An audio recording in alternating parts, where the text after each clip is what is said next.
자, 반갑습니다. 오늘부터는 역학적 에너지 보존, 즉 에너지와 관련된 내용을 학습해 보도록 할 건데요. 여러분, 만약에 여러분이 저에게 물리학 1에서 어떤 단원이 가장 까다롭습니까? 라고 물으신다면 저는 일단 요 단원이 가장 어렵다 라고 이야기를 드릴 것 같아요. 왜냐하면 여러분 선배들이 가장 어려워하는 단원이기도 하고요. 그리고 물리학 1, 수능 또는 모의고사에서 극악의 난이도를 자랑하는 문항, 19번, 20번 문항 있죠? 그 문항이 보통 여기에서 출제되기 때문이에요. 그렇지만 여러분, 걱정하지 않으셔도 됩니다. 제가 맨날 걱정하지 않으셔도 됩니다 하니까 제 신뢰가 조금 바닥에 떨어지고 있죠, 그죠? 그러나 그렇다고 한들 제가 걱정하라고 하진 않을 거 아니에요, 그죠? 걱정하지 마십시오. 왜냐하면 여러분들이 이 단원을 어려워하는 까닭은 그냥 자꾸 공식에 대입하려고 해서 그래요. 공식 써놓고 나서 뭔가 대입을 통해 가지고 억지로 답을 얻어내려고 하니까 어려운 거예요. 이 단원은 철저하게 이해를 기반으로 하셔야 됩니다. 이해가 되고 나서 철저하게 이해가 된 상태에서 제가 드리는 몇 가지 꿀팁을 적용하시면 이 단원 아주 쉽게 문제를 풀 수도 있습니다. 그러니까 일단 걱정부터 하지 마시고요. 제가 하는 이야기 귀담아서 좀 잘 들어주길 바랍니다. 알겠죠? 그럼 이 역학적 에너지 보존 이야기를 좀 해봐야 되는데 보존이 나왔습니다. 무언가가 보존될 때 우리가 그것이 보존된다라는 것을 아는 것만으로도, 안다는 사실만으로도 우리에게 큰 정보가 되기도 하죠. 그죠? 이 역학적 에너지 보존 또한 그렇습니다. 그래서 역학적 에너지 보존을 안다는 것은 자연현상을 분석하는 또 다른 방법을 아는 것이다. 이렇게 우리가 생각할 수 있을 것 같아요. 우리가 지금까지 자연을 분석하는 다양한 방법들에 대해서 배우고 있지 않습니까? 대표적으로 F는 ma 배웠죠. 그리고 여기에서 확장된 운동량과 충격량 사이의 관계로부터 운동량 보존 법칙 배웠죠. 그리고 또 이것까지도 배울 거예요. 앞으로. 지금 다양한 방식으로 현상을 분석하는 방법을 배워보고 있습니다. 그런데 여러분, 이런 생각이 들 수도 있어요. 이렇게까지 꼭 다양한 방법을 배워야 됩니까? 그냥 한 가지 방법으로 밀고 나가면 안 됩니까? 한 가지 방법으로 현상 쭉 분석하면 안 됩니까? 그렇게 생각하실 수 있는데 안 됩니다. 단호하게 안 됩니다. 왜요? 그 한 가지 방법으로 푼다라고 하는 것이 오히려 여러분의 발목을 잡을 수 있습니다. 머리통 다 쥐어뜯을 수 있어요. 왜냐? 그게 가끔 너무 힘들 때가 있거든요. 예를 들어서 이렇게 구불구불한 레일이 있습니다. 구불구불한 레일에 공이 이렇게 하나 있는 경우 한번 생각해 볼까요? 그러면 이 공은 어떻게 운동할 것이냐? 이 구불구불한 레일을 따라서 운동할 거예요. 이와 같은 운동이 있을 때, 자, 이 공의 운동을 한번 분석해 보세요 라고 하면 여러분들 어떻게 분석할 겁니까? F는 ma 쓰실 거예요? F는 ma 좋습니다. 근데 F는 ma 쓰려고 하면 여러분 매 순간마다 알짜 힘 F의 방향이 막 바뀌고 있어요. 그래서 순간마다 F는 ma가 계속 바뀔 겁니다. 분석하기 쉬울까요? F는 ma 쓸 수는 있습니다. 그렇지만 여러분 F는 ma로 이걸 분석하려고 한다? 머리통 다 쥐어뜯어야 됩니다. 아시겠죠? 그런데 여러분 오늘부터 배우게 될 내용 에너지라고 하는 것을 이용해서 요 문항을 푼다? 아주 깔끔하고 쉽게 풀 수 있어요. 이게 바로 여러 가지 방법을 아는 것의 장점입니다. 한 가지 방법만을 쓰려고 하면 가끔 어떤 문제는 멀리 돌아가야 하는 경우가 있어요. 그러나 여러분들이 여러 가지의 방법을 알고 있다? 그러면 가장 최적의 방법을 선택해가지고 아주 쉽게 풀 수도 있습니다. 그런데도 불구하고 한 가지 방법만 고수하시겠습니까? 저 같으면 그러지 않겠습니다. 알겠죠? 모든 것을 배우는 데에는 이유가 있다라고 제가 지금 약을 팔고 있어요. 근데 정말 거짓말이 아니고 필요해서 배우는 거예요. 알겠죠? 세상을 보는 또 다른 방법. 그럼 알아보도록 합시다. 역학적 에너지 보존. 이 내용을 우리가 이해하기 위해서는 일단 새로운 물리량들을 조금 알아둘 필요가 있습니다. 대표적으로 1이라고 하는 물리량이 그렇고요. 또 에너지라고 하는 물리량이 그러합니다. 먼저 오늘은 1이라고 하는 것부터 알아보도록 합시다. 1, work. 많이 보던 단어죠, 그죠? 1. 일이 무엇일까요? 이 일이 무엇일까요? 라고 하는 질문에 아버지가 오늘 일에 나가셨는데, 어머니가 오늘 일하러 나가셨는데, 이걸 떠올리셨다면 그 생각은 저 멀리 집어 던져주시면 됩니다. 여러분, 과학에서 쓰는 용어가 가끔 우리 일상생활에서 쓰는 용어랑 겹칠 때가 있습니다. 그런데 그 뜻이 과학에서도 동일하게 쓰이는지 아닌지는 파악하셔야 돼요. 이 일이라는 용어는 일상생활에서도 쓰고 과학에서도 쓰는 용어인데요. 일상생활에서 쓸 때의 뜻과 과학에서 쓸 때의 뜻은 달라요. 그렇기 때문에 여러분, 일상생활에서의 용어로 일을 떠올리신다? 그러시면 안 됩니다. 일상생활에서는 우리가 어떤 경우를 일을 한다 그러죠? 그렇죠. 돈을 버는 행위를 일이라고 합니다. 돈을 버는 행위. 이게 뭐 이런 거죠. 제가 지금 뭘 하고 있습니까? 저 일을 하고 있나요? 저는 지금 광고를 달지도 않고 구독자도 그만큼 많지도 않고 돈을 벌고 있지 않기 때문에 저는 취미생활을 하는 것이고요. 제가 학교에서 수업을 하면 그건 일을 하는 거겠죠. 그죠? 그렇습니다. 일상생활에서는 이런 것, 돈을 버는 행위를 일이라고 그래요. 알겠죠? 근데 뭐 이거는 잊으셔도 됩니다. 왜냐하면 우리는 지금 무엇을 배우고 있죠? 과학, 물리학을 배우고 있죠. 이 과학에서의 일은 이런 뜻이 아니니까요. 이건 일상생활에서만 쓰시면 됩니다. 그럼 과학에서 이야기하는 일이 무엇이냐? 이것입니다. 한 물체에서 다른 물체로 이것이 이동할 때 우리는 일을 했다고 합니다. 한 물체에서 다른 물체로 이것은 무엇이냐? 바로 에너지입니다. 그래서 과학에서 말하는 일이라고 하는 것은 에너지 이동의 방식입니다. 에너지 이동의 방식 중 하나예요. 에너지 이동 방식이 몇 가지가 있는데 그 대표적인 방식 중 하나가 바로 일입니다. 그러면 어떤 경우에 우리는 일을 했다, 어떤 경우에 에너지가 이동을 하는가, 그것에 대해서 좀 자세히 이야기해 봐야겠죠. 어떤 경우에 에너지가 이동하냐, 어떤 경우에 우리는 일을 했다고 하냐. 일단 물체에다가 힘을 가해줘야 돼요. 물체에다가 힘을 가해줍니다. 힘을 가해주고요. 힘만 가해서 에너지가 이동하는, 즉 일을 하지는 않습니다. 물체에다가 힘을 가해줘야 되고요. 또 무엇이 있어야 되느냐? 힘과 어떤 방향? 나란한 방향으로. 자, 여기 두 줄 그은 게 나란하다라는 뜻이에요. 나란한 방향으로, 나란한 방향으로 무엇이 있을 때? 변이가 있을 때 우리는 일을 했다라고 합니다. 과학에서 말하는, 물리학에서 말하는 일은 일단 힘이 있어야 되고요. 힘과 나란한 방향으로 변이가 있어야 됩니다. 이런 방식을 통해서 에너지가 이동한다? 우리는 일을 했다라고 하는 것이에요. 그러면 얼마만큼의 일을 했냐? 이거 양쪽으로도 좀 알아봐야 되겠죠. 그죠? 일에 대한 수식을 좀 알아보도록 할게요. 일. W라고 쓰겠습니다. 영어로 work죠. 앞에 있는 이 W를 쭉 따가지고 앞으로 일은 W로 표현하도록 하겠습니다. 그럼 한 일의 양은 얼마인가? 계산을 할 수 있어야 되는데 한 일의 양은, 자, 정의가 보세요. 힘이 있고요. 힘과 나란한 방향으로 변이가 있어야 된다 그랬죠. 그래서 이 두 가지의 영향을 받습니다. 어떻게 나타나느냐? 힘 곱하기 변이. 대신 그 변이는 힘과 어떤 방향? 나란한 방향으로의 변이에요. 자, S가 뭐라고요? 변이.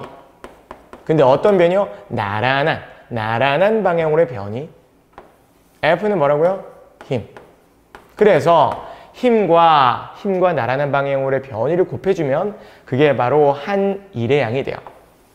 수식적으로는 이렇게 나타낼 수 있습니다. 자, 그런데 잠깐, 힘이라고 하는 것은 스칼라량, 벡터량. 벡터량이죠. 변이, 스칼라량, 벡터량이죠. 자, 벡터량과 벡터량을 곱한 이것이 바로 일이에요. 그러면 이 일은 스칼라량일까요? 벡터량일까요? 당연히 벡터량이라고 생각하실 수 있는데 얘는 스칼라량입니다. 스칼라. 방향을 가져요? 안 가져요? 가지지 않습니다. 벡터끼리 곱했는데 왜 스칼라량이죠? 자, 벡터끼리 곱했는데 스칼라량인 것도 있고요. 벡터끼리 곱해서 벡터량인 것도 있어요. 이 1이라고 하는 것은 대표적인 스칼라량이기 때문에 여러분들 좀 꼭 기억해 두시기 바랍니다. 사실 그걸 이해하기 위해서는 벡터의 곡, 내적, 외적 이런 걸 알아야 되는데 이건 너무나도 교육과정에서 벗어난 것이기 때문에 여러분들은 그냥 1은 무엇이다? 벡터량이다, 스칼라량이다. 스칼라량이다. 이것만 기억하시면 될 것 같아요. 알겠죠? 스칼라량. 방향이 있어요? 없어요? 없습니다. 자, 힘의 단위 알아볼까요? 힘은 힘 곱하기 변이잖아요. 그럼 단위가 어떻게 되죠? 뉴턴 미터예요. 그런데 우리 물리하는 사람들은 귀찮은 거 싫어합니다. NM 쓰기 귀찮죠? 문자 하나로 줄여서 씁니다. J라고요. J 어떻게 읽을까요? 그렇죠. 줄입니다. 줄. 여러분들 1이라고 하는 것이 에너지의 이동 방식이라고 그랬죠. 에너지의 단위가 뭡니까? 줄. 그 에너지가 이동하는 것도 줄을 쓰는 거예요. 줄. 앞으로는 이 1의 단위를 줄이라고 쓰겠다는 거 좀 기억해 두시고요. 요거는 그냥 기억 좀 해주세요. 에너지의 이동 방식이라는 거 떠올리면 단위가 줄이라는 거 어렵지 않게 떠올릴 수 있을 것 같습니다. 자, 그래서 1은 힘 곱하기 시간 그리고 스칼라량이라는 거 여기까지 이야기를 해봤습니다. 그리고 한 가지 더 이야기할 것이 있는데 자, 요 힘 있죠, 힘. 요 힘은 반드시 알짜임일 필요가 없습니다. F는 MA 할 때 그 F는 알짜임이었죠. 그죠? 그건 항상 알짜임이었어요. 그런데 W는 F 곱하기 S 할 때 이 F는 반드시 알짜임일 이유가 1도 없습니다. 여기에 만약에 중력이 들어간다? 그러면 누가 한 일? 중력이 한 일이 되는 거고요. 마찰력이 들어간다? 마찰력이 한 일. 전기력이 들어간다? 전기력이 한 일. 이렇게 되는 거예요. 알짜임이 들어간다? 알짜임이 한 일. 아시겠죠? 힘의 주체는 우리가 설정할 수 있습니다. 그래서 반드시 여기다가 그냥 MA 생각하면서 알짜임만 집어넣어야 된다? 이런 생각은 버리시면 됩니다. 알겠죠? 그러면 우리 지금까지의 내용을 바탕으로 직접 어떤 문제 상황을 풀어보면서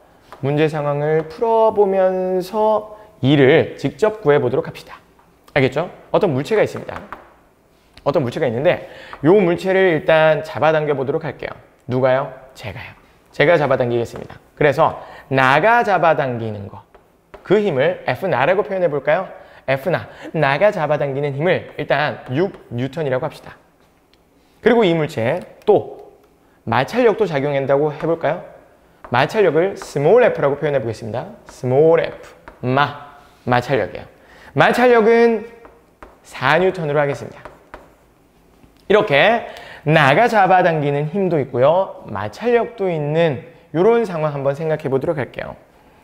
이렇게 힘을 가하는데 이 물체가 오른쪽 방향으로 10m 이동했다고 한번 생각해 볼까요? 이런 상황에서 이제 우리가 2를 한번 구해 보도록 할게요. 그러면 이때 1은 얼마입니까? 대답할 수 있어요? 대답할 수 없어야 정상입니다. 구할 수 없죠. 왜요? 누가 한 일인지를 안 물었죠. 아까 이야기했죠? 마찰이 들어가면 마찰이 한 일, 반드시 알짜임일 필요가 없어. 이 얘기 했었던 거 기억나시죠? 그럼 1은 얼마입니까? 이건 물을 수 없는 질문이에요. 그럼 어떻게 물어야 되냐? 나가 한 일이 얼마니? 또는 마찰이 한 일이 얼마니? 이런 식으로 물어야 되는 거예요.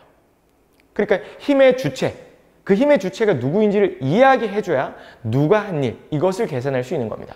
어떤 힘이 일을 했는지를 이야기해주지 않고 그냥 일을 구하라? 이건 구할 수 없는 거예요. 그러면 자, 조금 더 구체적으로 누가 한 일, 나가 한 일을 한번 구해보도록 할까요? 먼저 나가 한 일 구해보도록 하겠습니다. 나가 한 일. 자, 얼마의 힘이 가해졌죠? 6뉴턴. 오른쪽으로 6뉴턴의 힘이 가해졌습니다. 6뉴턴. 그리고 오른쪽으로 10m 위치 이동했습니다. 10m. 힘 곱하기 변이 하면 얼마요? 6 곱하기 10이죠. 60Nm. 줄여서 뭐요? 줄. 60줄만큼 일을 했네요. 60줄만큼의 에너지를 이 물체에게 줬네요. 이동시켰네요. 그죠? 그런 의미로 우리가 해석할 수 있겠죠. 그러면 또 나가 아니라 마찰력이 한 일 구해보도록 할까요? W마 구해보도록 합시다. W마. 마찰력이 아니라. 자, 마찰력은 왼쪽으로 작용하고 있고요. 변이는 오른쪽으로 작용하고 있네요. 이거 1 구할 수 있습니까? 네, 구할 수 있습니다. 정의 떠올려보세요. 힘 곱하기 힘과 나란한 방향으로의 변이라 그랬죠? 자, 나란하다는 건 평행한 걸 이야기해요. 같은 방향, 반대 방향, 이거 전부 다 나란한 겁니다. 그래서 얘도 나란하기 때문에 이를 구할 수 있습니다. 그런데 마찰력은 왼쪽 방향, 그리고 변이는 오른쪽 방향이죠. 그럼 어떻게 해주느냐? 자, 한쪽이 플러스면 반대 방향 뭐가 됩니까? 마이너스가 되겠죠. 그죠? 그러면 마이너스 4N의 힘으로 위치 이동이 10m만큼 일어났네요. 계산하면 마이너스 4 곱하기 10. 얼마? 마이너스 40줄이 됩니다. 이게 마찰력이 한 일이에요. 마찰력이 한 일은 지금 부호가 마이너스죠. 우리는 이것을 음의 일이라고 표현합니다. 음의 일. 음의 일을 했다. 보통 일은 능동적으로 표현해 주거든요. 양의 일을 했다. 음의 일을 했다. 아시겠죠? 음의 일을 했습니다. 그럼 음의 일을 하면 어떻게 될까요? 마찰력은 얘에게 마이너스 40줄의 에너지를 주는 거예요. 그 말은 즉슨 에너지의 이동이 마이너스 40줄만큼 일어났다. 사실 에너지를 뺏은 느낌이죠. 일단 에너지가 뭔지 모른다고 하더라도 두루뭉술하게 대충은 알고 있잖아요. 그래요. 마이너스 40줄의 일을 했다. 에너지를 뺏어온 느낌. 이렇게 생각하시면 될 것 같아요. 이때는. 자, 그래서 우리 나간 일, 마찰력이 한 일 구해봤습니다. 그런데 이 물체에 작용한 힘 요거 두 개 말고 없을까요? 정말 끝일까요? 아니요. 사실 더 있습니다. 뭐가 있을까요? 물체가 질량을 갖는 이상 일단 무게가 있겠죠. 무게라고 하는 것은 중력 말하는 거예요. 보통 무게를 W라고 표현합니다. 웨이트죠, 웨이트. 그죠? W. 무게가 있을 거고요. 또 이 물체에는 어떤 힘이 작용하느냐? 땅으로 꺼지지 않죠. 그러면 무게에 대해서, 중력에 대해서 떠받쳐주는 힘 또 있다는 얘기예요. 무슨 힘이요? 땅이 떠받쳐주는 수직항력도 있습니다. 이 물체에 작용하는 힘은 수직항력과 중력이 또 있네요. 그죠? 그러면 힘이 있으니까 우리가 이 수직항력과 중력이 한 일도 구해볼 수는 있을 것 같아요. 그러면 일단 중력이 한 일. 중력이 한 일 한번 구해보도록 할까요? 중력이 한 일. 얼마입니까? 자, 여러분. 정의를 다시 떠올려 보도록 합시다. 일이라고 하는 것은 힘 곱하기 변이인데 어떤 방향으로의 변이요? 나란한 방향으로의 변이에요. 그런데 보시면 이 무게, 중력은 변이야 어떤 방향이죠? 수직한 방향이에요. 나란의 반대가 완전 수직이죠. 그죠? 그럼 수직한 경우에는 나란한 부분이 1도 없죠. 그래서 얼마가 되느냐? 얘는 0이 됩니다. 0. 수직한 것은 일을 하지 않아요. 힘과 변이가 수직하다? 일을 하지 않습니다. 그러면 바로 이해할 수 있습니다. 뭐요? 누구요? 수직항력이 한 일은. 수직항력이 한 일은 얼마입니까? 얘도 수직항력이네요. 수직하죠. 0이에요.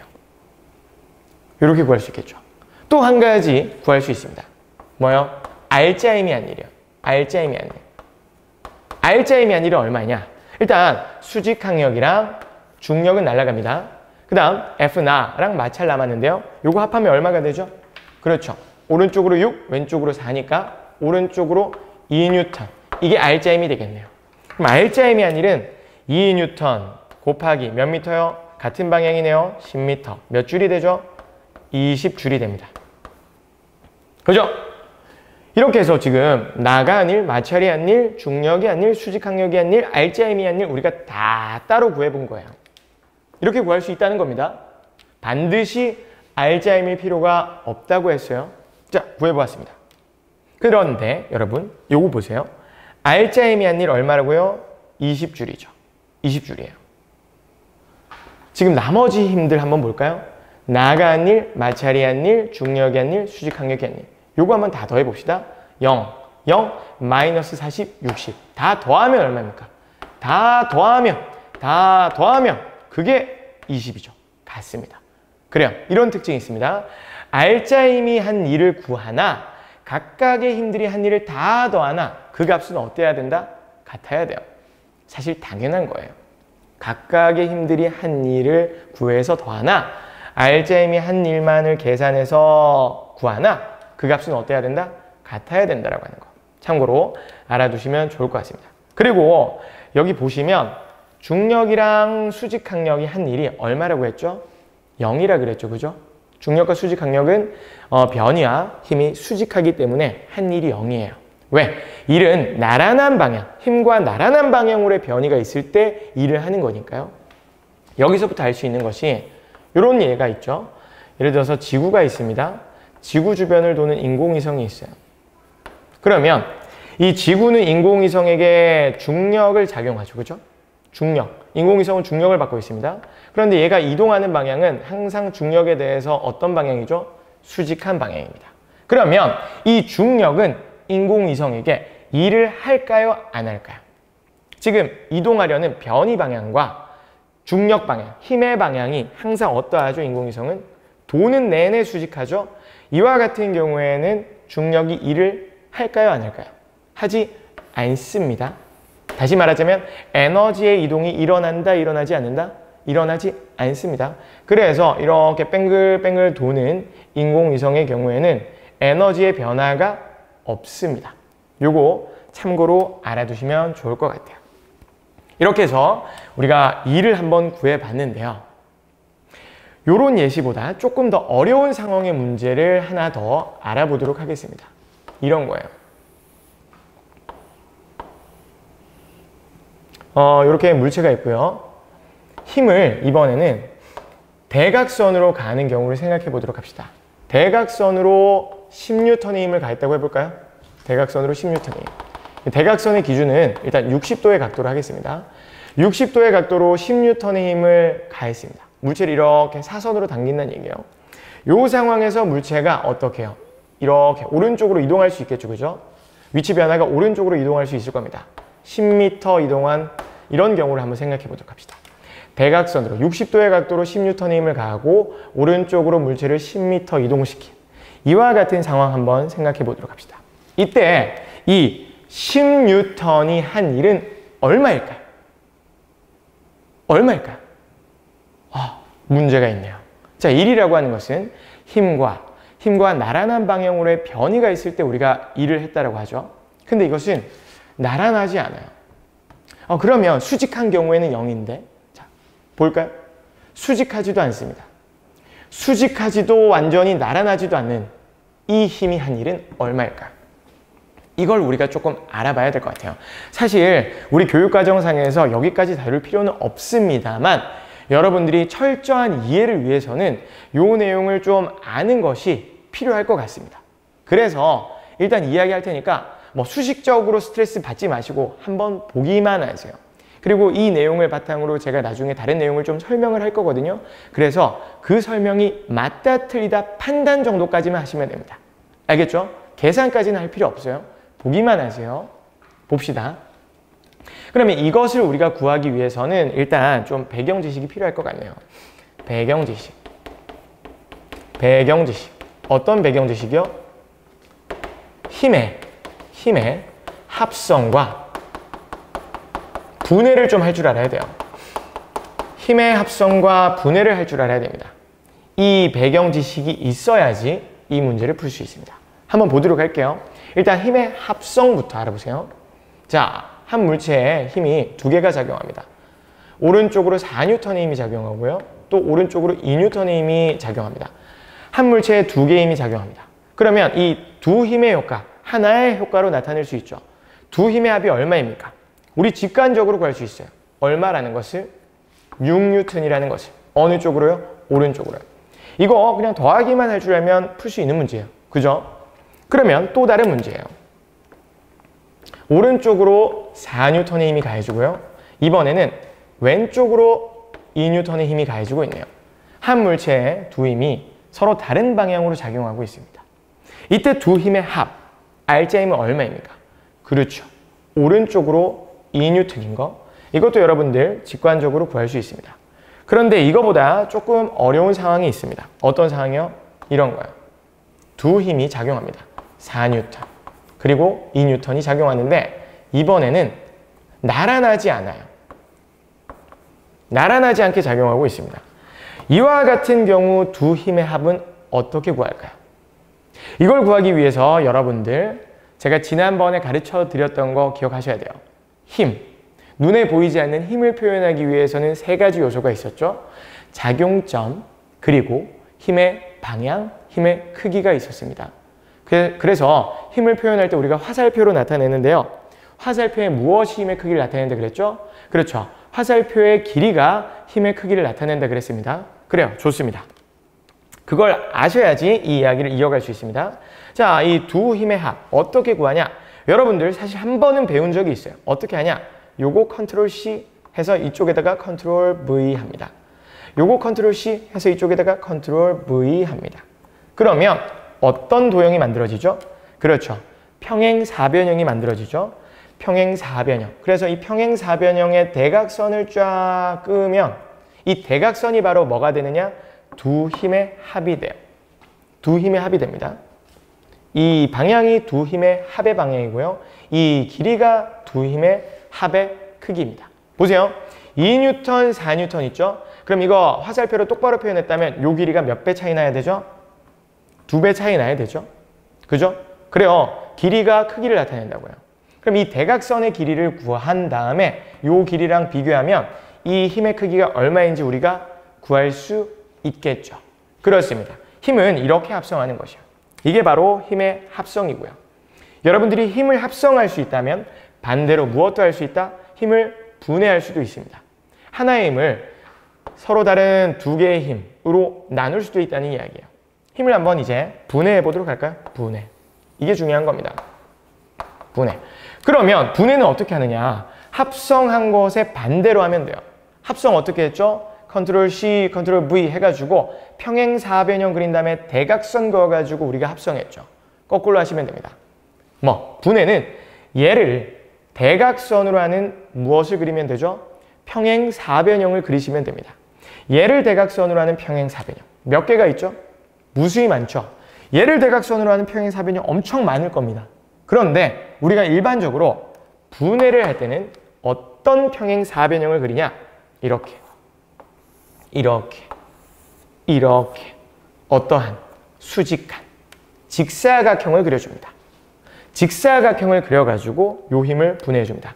얘를 대각선으로 하는 직사각형. 그러면 힘이 어떻게 분해되느냐? 요렇게 하나, 요렇게 하나. 두 힘이 어떠하게요? 수직하게요. 자, 요거 두 개 평행사변형, 직사각형 그려가지고 대각선. 이게 요 두 힘의 합이죠. 그죠? 요 두 힘의 합이에요. 그럼 이 힘을 나누면 요 힘, 요렇게. 서로 수직한 두 힘으로 나눌 수 있다는 거. 우리가 아주 쉽게 판단할 수 있겠죠? 자, 요 힘을 X축으로의 힘이라고 해서 Fx. 그러면 이 힘은 Y축으로의 힘이 되겠죠? Fy라고 해볼게요. 그렇습니다. 요 힘, 대각선이었던 이 힘을 Fx의 힘과 Fy의 힘으로 나눈 거예요. 이해가십니까? 그러면 여러 가지 평행사변형 중에서 왜 굳이 직사각형을 선택하느냐? 이런 의문이 들 수도 있는데 이렇게 수직한 두 힘은 서로 어떠하기 때문에 독립적이기 때문에 서로가 서로에게 영향을 주지 않기 때문에 보세요. 얘 같은 경우에는 지금 대각선 방향 그리고 오른쪽 방향이죠. 이 대각선 방향도 오른쪽으로 영향을 주겠죠. 얘랑 얘는 독립적이지 않아요. 그런데 여러분들 이렇게 Y축 힘, X축 힘으로 수직한 힘으로 나누면 이 FY와 FX는 서로에게 영향을 줄 수가 없습니다. 그래서 보통 우리가 이렇게 나누는 거예요. 자, 나눌 수 있습니다. 그리고 요 길이가 뭘 나타낸다 그랬죠? 힘의 크기를 나타낸다고 했으니까 요 길이 구할 수 있으면 우리가 fx의 크기가 얼마인지 또 fy의 크기가 얼마인지를 구할 수가 있어요. 힘의 분해는 이런 식으로 하는 겁니다. 자, 그러면 여러분들 우리가 힘을 어떻게 분해하는지 배웠죠? 대각선 이용해서 직사각형 그리고 x축으로의 힘, y축으로의 힘으로 나눈다 배웠습니다. 요 힘 똑같이 나눠보도록 합시다. 어떻게 해요? x축으로의 힘과 y축으로의 힘으로요. 그러면 이 10N은 x축으로의 힘 fx와 y축으로의 힘 fy로 나눌 수 있습니다.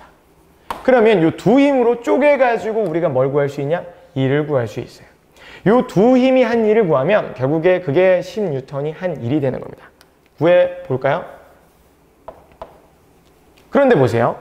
이 Fy는 변이 10m와 어떠하죠? 서로 수직하죠. 그러면 얘는 일을 할까요? 안 할까요? 그렇습니다. Fy는 일을 하지 않습니다. 그러면 10N에서 오로지 무엇만이?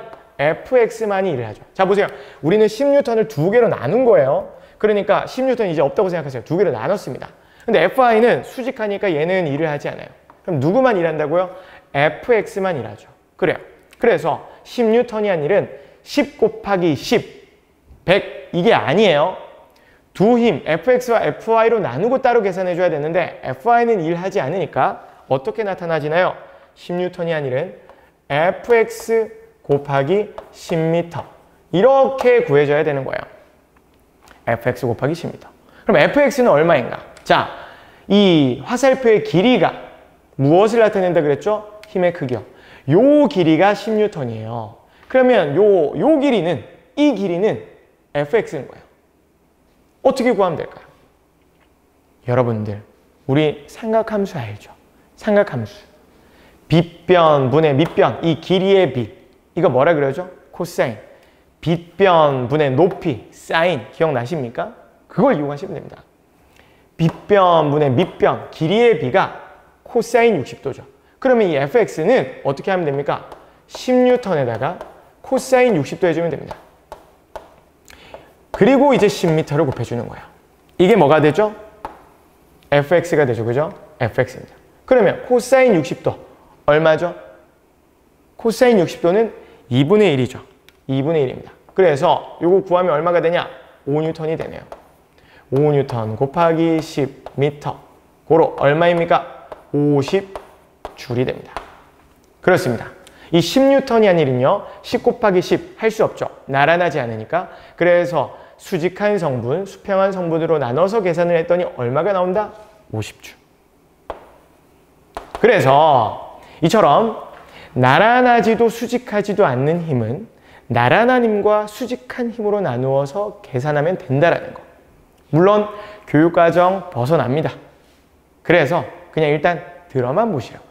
다음에 내용을 이해할 때, 우리가 탄탄하게 내용을 이해할 때 좀 필요한 내용이라서 이야기를 좀 해봤습니다. 이렇게 해서 우리가 일이라고 하는 것에 대해서 배워봤는데요. 계산도 할 수 있게 되었어요. 그런데 이 일을 계산만 하는 것으로 우리가 물체 운동을 분석할 수 있느냐? 그럴 순 없습니다. 일이라고 하는 것은요. 에너지와 함께 있어야지. 그래야 의미를 가지는 거야. 그래야 물체 운동을 분석할 수 있는 거예요. 일만 가지고서는, 지금 이 내용만 가지고서는 우리가 딱히 알 수 있는 내용이 없습니다. 계산만 할 수 있는 것이죠. 그러면 여러분들 에너지가 뭔지를 좀 배워봐야겠죠. 그래서 일과 에너지 사이의 관계를 이용해서 물체 운동을 분석할 수 있어야 되겠죠. 다음 시간에는 에너지에 대해서 한번 알아보도록 할 건데요. 그 중에서도 가장 대표적인 에너지, 무슨 에너지죠? 그렇죠. 운동 에너지가 있습니다. 운동 에너지에 대해서 먼저 배워보도록 하겠습니다. 알겠죠? 자, 그러면 다음 시간에 뵙겠습니다. 너무 양이 많아가지고 좀 긴 시간 동안 이 단어는 수업을 해야 될 것 같습니다. 미리 양해 말씀 드립니다. 감사합니다.